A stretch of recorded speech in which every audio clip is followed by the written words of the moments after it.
शादी के पहले से ही विभा को कपड़े धोने का बड़ा शौक था। कभी नल के नीचे तो कभी तालाब के पास। अरे मेरी नीली वाली लुंगी नहीं दिख रही है। विभा की अम्मा, कहाँ रखी है लुंगी? अरे वो तो विभा ने परसों ही धोकर रखी थी आपकी अलमारी में, देखो वहीं होगी। वो ना मैंने आज धो दी, मुझे लगा कि गंदी हो गई होगी। अरे कैसे गंदी हो गई थी, उसे तो मैंने पहना भी नहीं। हे भगवान, इस लड़की के कपड़े धोने की आदत से परेशान हो गया हूँ मैं।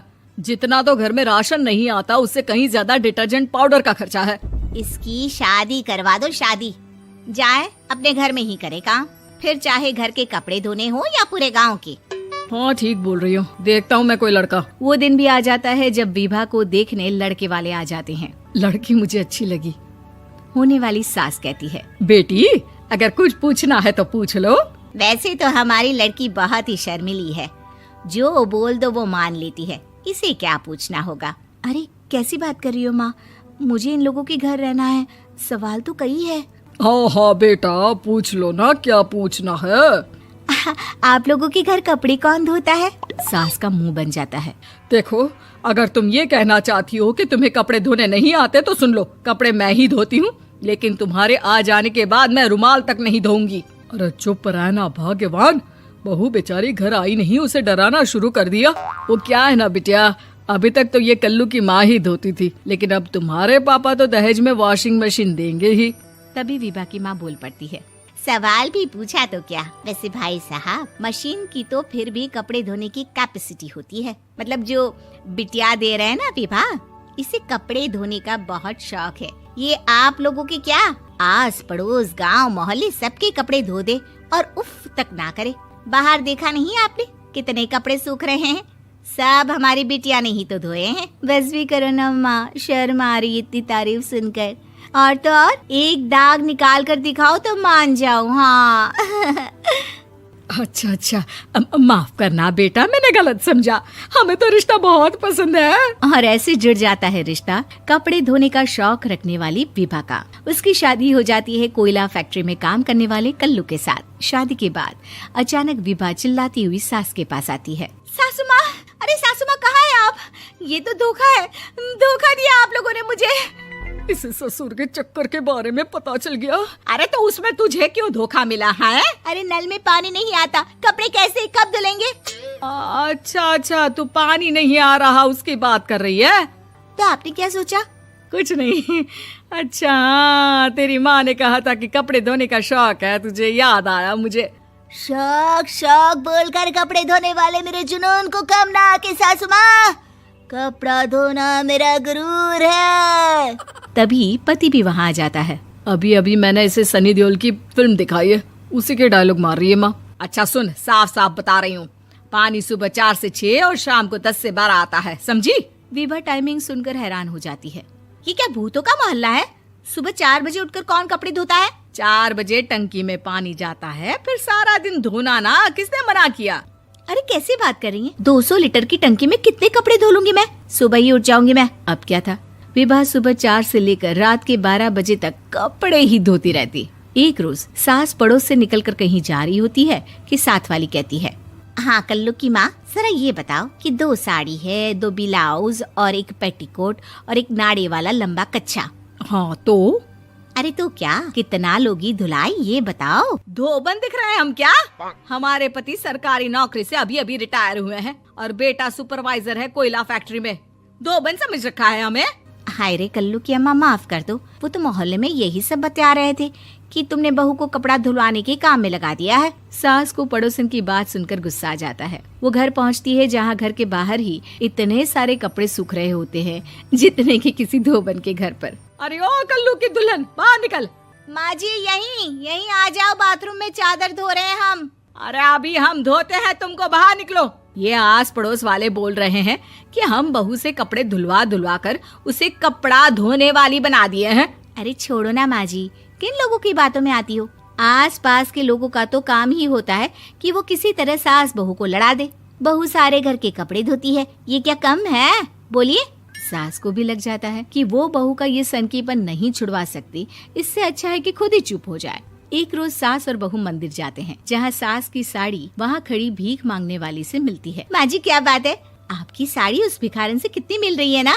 हाँ हाँ, देखो तो दोनों की साड़ी मिल रही है। क्या बात है कल्लू की अम्मा, तुम खुद को तो अफसर की बीवी बताती हो और ऐसी सिंपल सी प्लेन साड़ी पहनकर घूमती हो। सिंपल और प्लेन नहीं है ये साड़ी। तो क्या सोने के धागे से फूल बने हैं?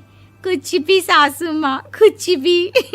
हाँ, बने थे इस साड़ी में सोने के धागे से फूल।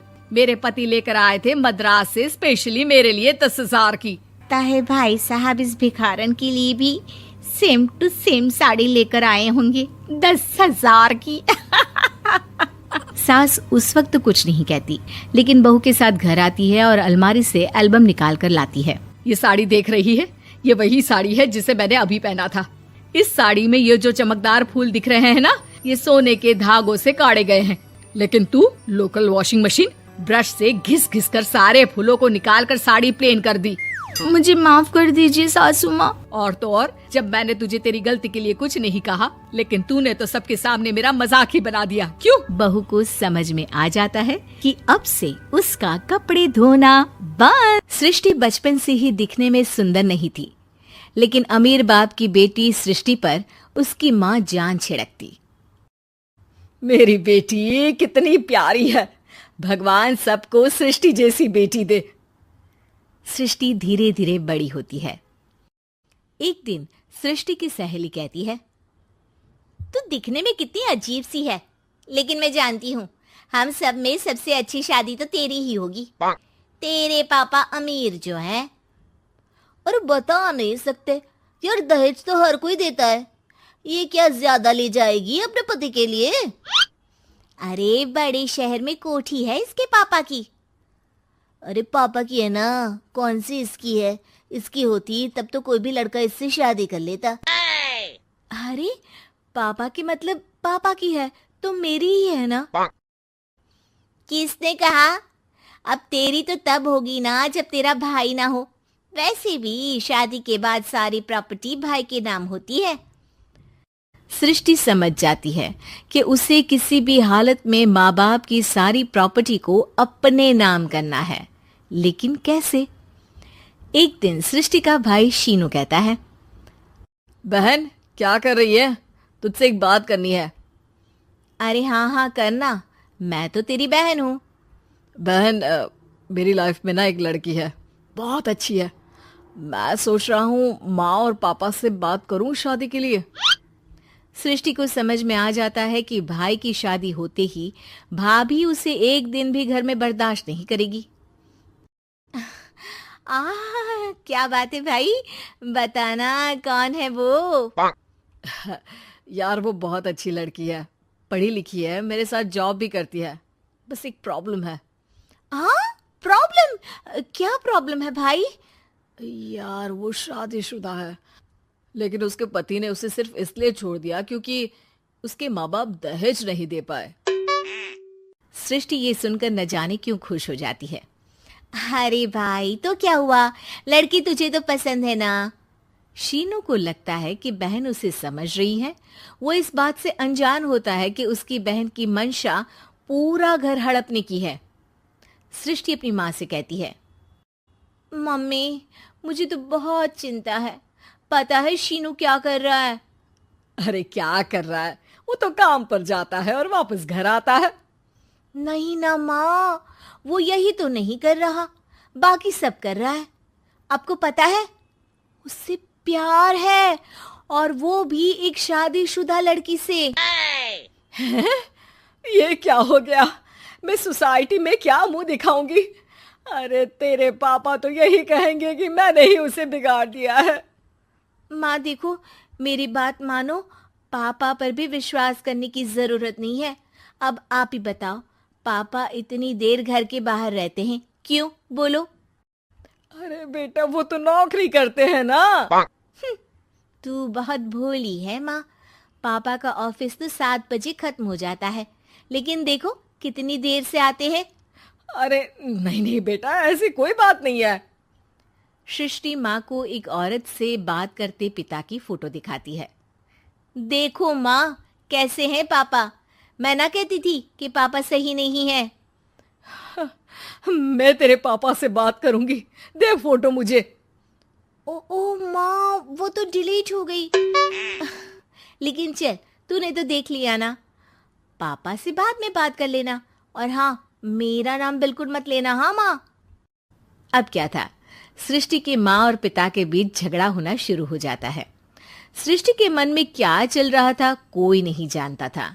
एक दिन, माँ, सृष्टि के लिए एक लड़का देखा है, वो लोग शाम को उसे देखने आने वाले हैं। और हाँ माँ, एक खुशखबरी, मैं और पापा मिलकर एक नया बिजनेस ट्राई कर रहे हैं। शाम को लड़का आता है, सांवले रंग का। सृष्टि को तो बिल्कुल भी पसंद नहीं आता। लड़की की माँ कहती है, लड़की का चेहरा तो कोई खास नहीं, लेकिन अगर मेरे बेटे को आप लोग सेटल कर दें तो मैं उसकी शादी आपकी बेटी से करवा दूं। सृष्टि को लड़का बिल्कुल पसंद नहीं था। उसे भाई पर गुस्सा आ जाता है।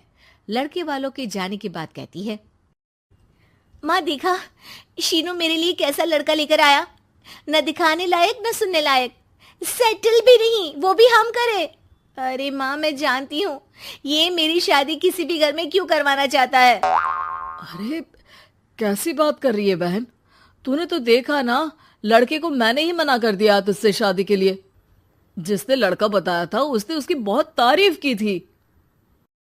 बात आई गई हो जाती है, लेकिन सृष्टि का मन शांत नहीं होता।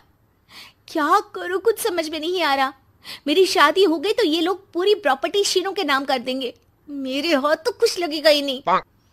तभी सृष्टि को आइडिया आता है। वो किसी वकील को फोन करती है। जी देखिए, अगर आपके मम्मी पापा का तलाक हो जाता है तो आपके पिता की आधी प्रॉपर्टी आपकी माँ के नाम हो जाएगी, फिर उसे वो किसी को भी दे सकती है। सृष्टि अब माँ को बेटे के खिलाफ भरती है। माँ, शीनू पर नजर रखा करो, वो जिस लड़की के प्यार में है ना, वो शादीशुदा है। यहाँ आएगी, सारा पैसा, रुपया, जमीन, जायदाद सब हड़प लेगी। पापा का भी हाल तुमसे छुपा नहीं है। ऐसा ना हो कि मैं और आप एक दिन सड़क पर भीख मांगे। हे भगवान, मैं तो जीते जी मर जाऊंगी अगर ऐसा हो गया तो। ऐसा हो गया नहीं माँ, ऐसा ही होगा। अभी समय है, आगे का सोच लो। मैं तो कहती हूँ पापा से आधी प्रॉपर्टी लेकर अलग हो जाओ। पापा की आधी प्रॉपर्टी भी हम लोगों को अगर मिल जाती है ना, तो अगले 7 जन्म सफल समझो। बेचारी माँ बेटी के कहने पर पति से तलाक लेकर अलग हो जाती है।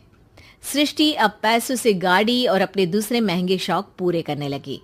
उसके दोस्त भी उसके पैसे इस्तेमाल करते। सृष्टि, कल तुम कहाँ थी? मैं सारा दिन घर पर अकेली थी। तो मैं क्या करूं? मैंने ठेका तो नहीं लिया है ना तुम्हें संभालने का। माँ को सृष्टि से ये उम्मीद नहीं थी। वो बैठकर रोने लगती है। वहीं उसका पति यानी कि सृष्टि के पिता आ जाते हैं।